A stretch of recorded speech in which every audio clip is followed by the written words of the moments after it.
सबसे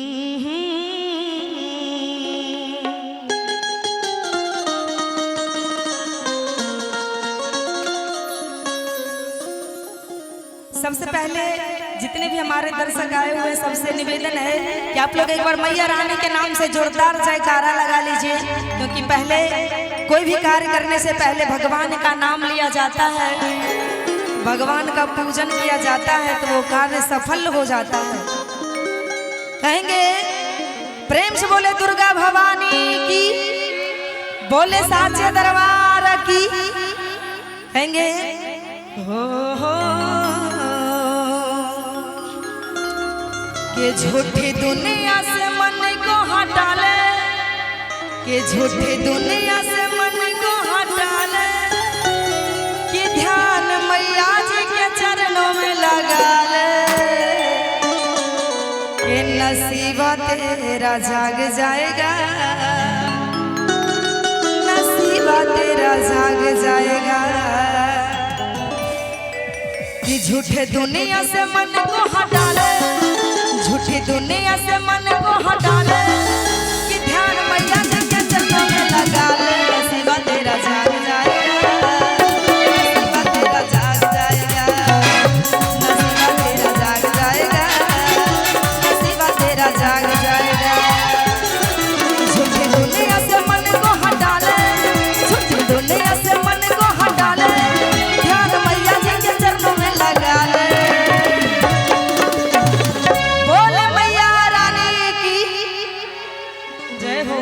बस आगे वाले ही बोल रहे हैं, पीछे वाले सब लोग भक्ति भजन में मन नहीं लगता है।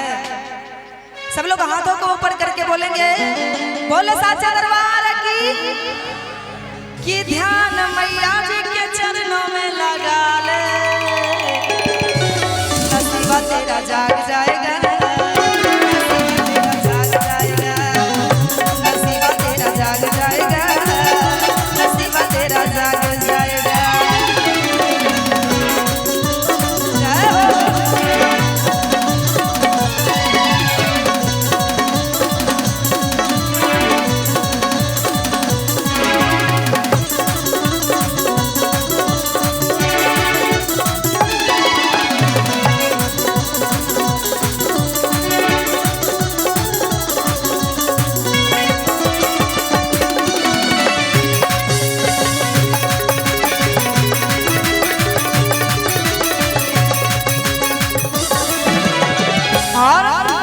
झूठे संसार का तो चलन अनोखा है, पग पग मिले है धोखा ही धोखा है।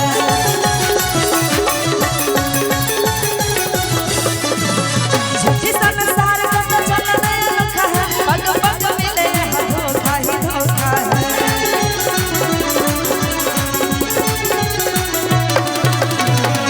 कि मान जाएगी तो मैया को मना ले, कि मान जाएगी तो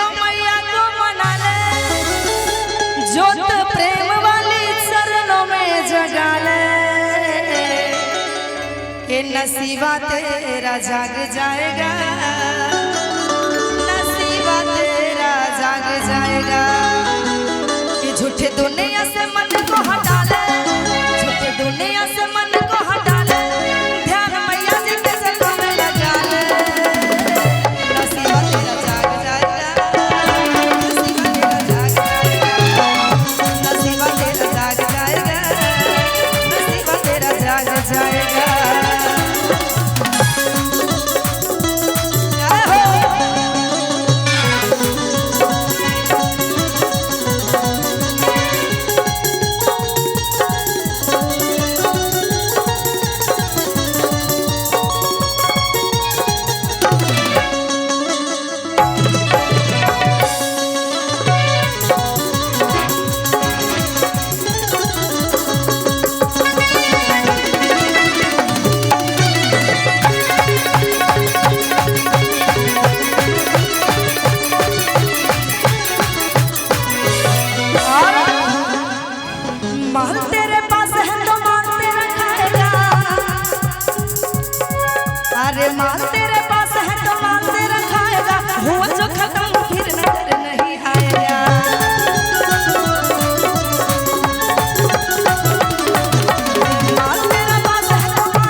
नसीबा तेरा जाग जाएगा, नसीबा तेरा जाग जाएगा, नसीबा तेरा जाग जाएगा, नसीबा तेरा जाग जाएगा।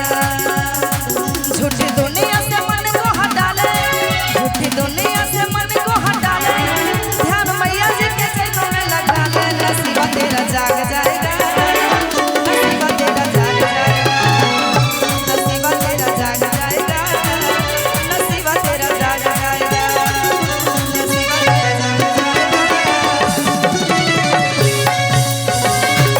नसीबा तेरा जाग जाएगा, नसीबा तेरा जाग जाएगा।